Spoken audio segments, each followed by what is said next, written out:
Well, all right, everybody. Hello and welcome to AD Nightly, the weekday show where I, Ben Bogus, break down the news cycle and, maybe a couple stories you haven't heard of, heard other people's, heard Ben's, maybe other Ben's opinions on. I'm really, cognizant of what Ben's and other people's lives are doing because I know people mess with names with me.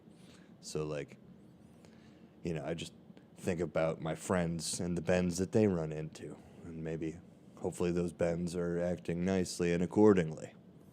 But you can just, one Ben on his own can only do so much. So, it is what it is. I'm not really thinking a lot about Bens all the time, but sometimes.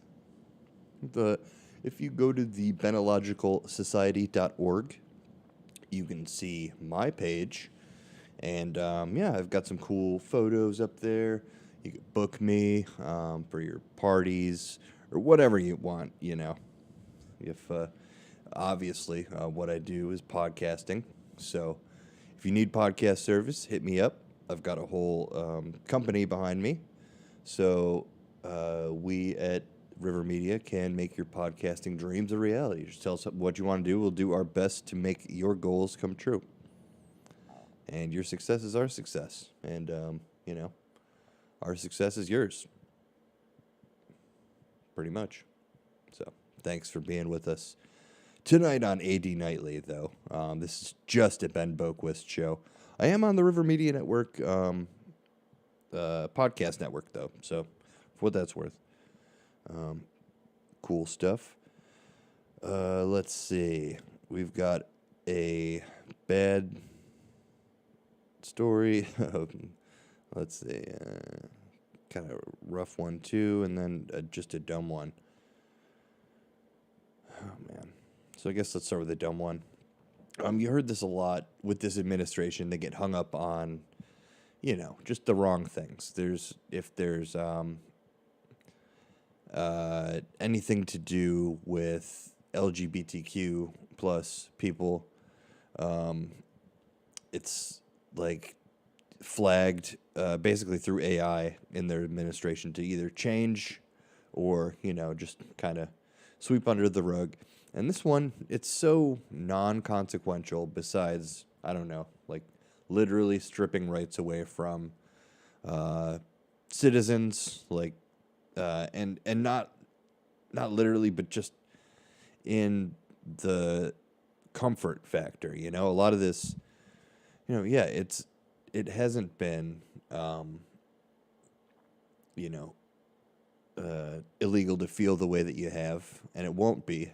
It will continue to not be, but it's just going to be less comfortable to live the way you live. How about that? And for no good reason besides that it makes someone else a tiny bit less comfortable when they should just ignore it, i.e. someone else's sexuality, their background in ways, it's craziness. So from abcnews.go.com, Hegseth orders Navy to rename ship honoring gay rights activist Harvey Milk. With Defense Secretary Pete Hegseth has ordered the Navy to strike the name of pioneering gay rights activist Harvey Milk from one of its ships, orchestrating the change as Pride Month celebrations take place, according to sources. A defense official said the timing of the decision was intentional. Absolutely. And, it's just another troll job. It's really annoying.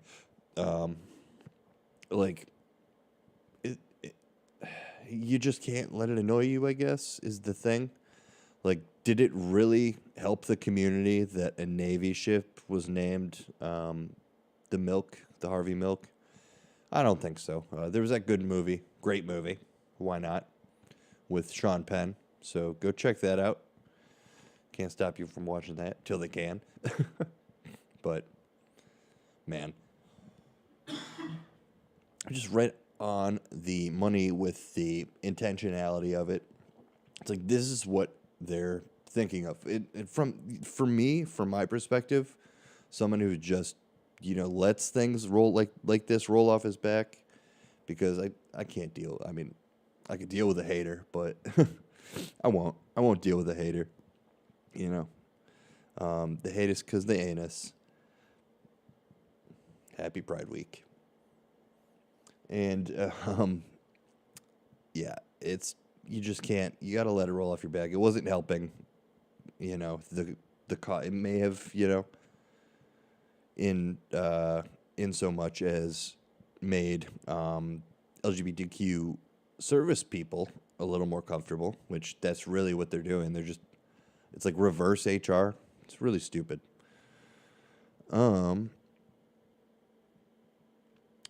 But then we have this story. I thought this parlayed well in from a macro sense of, the industrial complex being military industrial complex, that is, being racist and flippantly mean, shall we say, to a micro version. A man accused of hurling rocks and racial slurs at father and daughter fishing on a Massachusetts lake. So this story, it's just, God, the reason I'm bringing it up is because it just happens every day in some aspect. I know I've heard, actually, a black teacher of mine in high school talks about just one day where he got yelled racial slurs at, and he'll always remember it. It's one of those unfortunate, tragic, it's so stupid. Again, it's like one of those things you have to let roll off your back. Don't let them provoke you, because that's what they're trying to do. It's really sad. And these people are poor people. They may have money. They may have property that they didn't want you to fish near, even if other white people are. But it's you gotta just kind of put your head down and move on. Obviously defend yourself. And the best way to do that is to get away. You're not helping a situation by starting a fight or by enabling someone else to start a fight. How about that? So a father-daughter day on Lake Lunenburg, Massachusetts, ended with a 911 call. They say because a stranger who hurled rocks and racial slurs at them. Police said that the stranger, David McPartlin, is now facing charges of assault with a dangerous weapon and assault to intimidate. With the catch of the day in hand, it should have been a perfect daddy-daughter day for Sherron Brown and his 10-year-old girl on Lake Shirley. But their Memorial Day was marred by a man seen in a video admitting he called them racial slurs and hurled rocks at them. Let's see. Lunenburg said, police say McPartlin said the father and daughter were fishing too close to his dock and asked them to leave. However, Brown, a competitive fisherman since 19, that is, who's fished on the lake for years, wanted to be in the no-wake zone because it was the safest place for his daughter to fish on a busy holiday weekend. And saying, quote, he just tells me I can't fish here, I shouldn't be here, I should go somewhere else. And I'm like, but you didn't say anything to anybody else. I said, there were 3 boats that were actually fishing close to your dock, said Brown. Words escalated to the frightening confrontation. Quote, his mannerism was more aggressive. I don't know what he's going to do. He already threw a rock, so I'm recording him. And I said, I'm going to call the police, said Brown. Investigators said, quote, because of David's racial remarks combined with the assault on Sherron, his minor child, his intent was to intimidate them due to their race. As painful as his experience was, Brown knows that there was a lesson in there for all of us, saying, quote, if anything, I'm showing my daughter you stand up to bullies if someone harasses you, and racism has no place in the world, said Brown.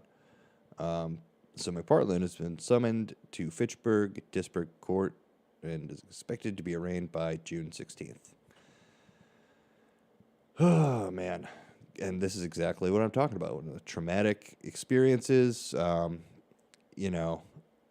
and I'm not in any way, shape, or form defending anybody's actions here because I'm just not in that position.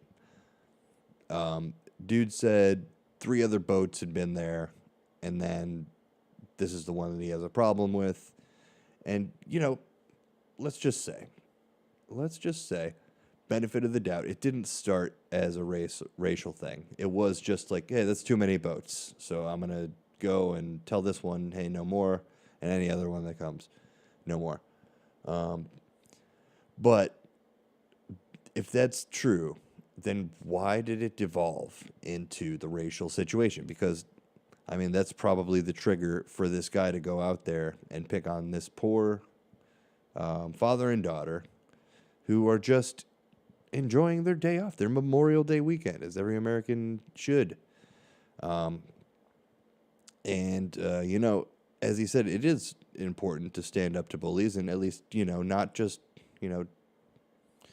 let them have, their way or really think that they're right, I guess, is the thing. But in so many times, I understand you want to leave an impression, you want to defend and be honorable, but man, de-escalation, it's one of those things. I think when you call a racist, it may work 50% of the time for them to be like, oh man, you know what, I am being, like, at least they know that that's bad and they could get a hate crime. It's a defense.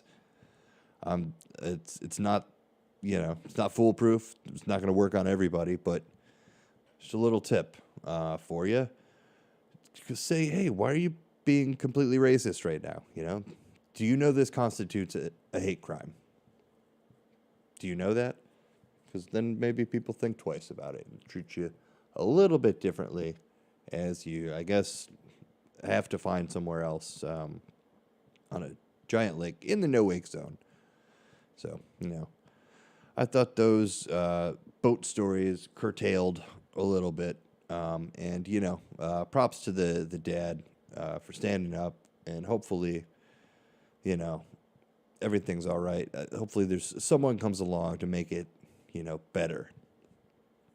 That's really all you could hope for in these situations where people are, they encounter bad racism. I hope you get someone who's anti-racist to make you feel better, because that's what it takes, man.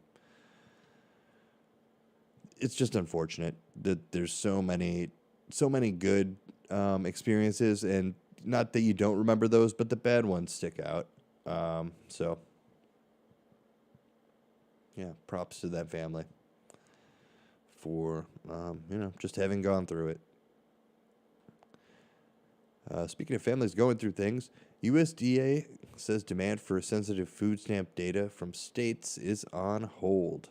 The Department of Agriculture's unprecedented demand of states and payment processors to turn over sensitive data about people who receive federal food assistance is on hold for now. The USDA official said in court filings late Friday, the agency has not yet begun collecting the personal data of Supplemental Nutritional Assistance Programs, or SNAP, recipients after the coalition of groups filed a lawsuit alleging directive violated federal privacy laws. Sure did. Just in the grand scheme of things, Elon's out of DC with the Doge, and this is like really what he leaves. This is his legacy that he's leaving behind, that he's shaken down the most at risk people for, their food money. When it's just, I hate that argument so much, how it's, people are getting away with this and blah, blah, blah. Like, I don't care, man. I don't care. Honestly, if you can get the assistance, then take it. It's the same with everything in life, man. If you can get help, if you deserve it, even if you don't, you should have help. Everyone should have help. I don't care if it's Daddy Warbucks and he's, he wants a can of beans on his steamboat. I don't know. Just random things Daddy Warbucks might want. But, why do we have to be like, oh, couldn't you have just let him get whatever, It's why? Why is this a focus of saving money? And that's the guys that, they're going to save money by making sure that people can't buy lobster on food tickets and steak. God, I hate that argument so much. It's so stupid. So yeah, I guess leave with that. If you need help, ask for it. And if you can get it, take it. And that's it. Take care of yourselves. And don't be racist. Not cool. Not cool to be racist. And yeah, Benny loves you. So don't forget that. Nothing too serious. But yeah, have a good rest of your Tuesday. And we will chill tomorrow. Again, AD Nightly. Download anywhere you get your podcasts and watch AD Nightly on YouTube. And if you already are, like and subscribe. Check out my Substack. I'm going to have Substack on humor coming out. And yeah, keep an eye out for the new studio. So, peace, y'all.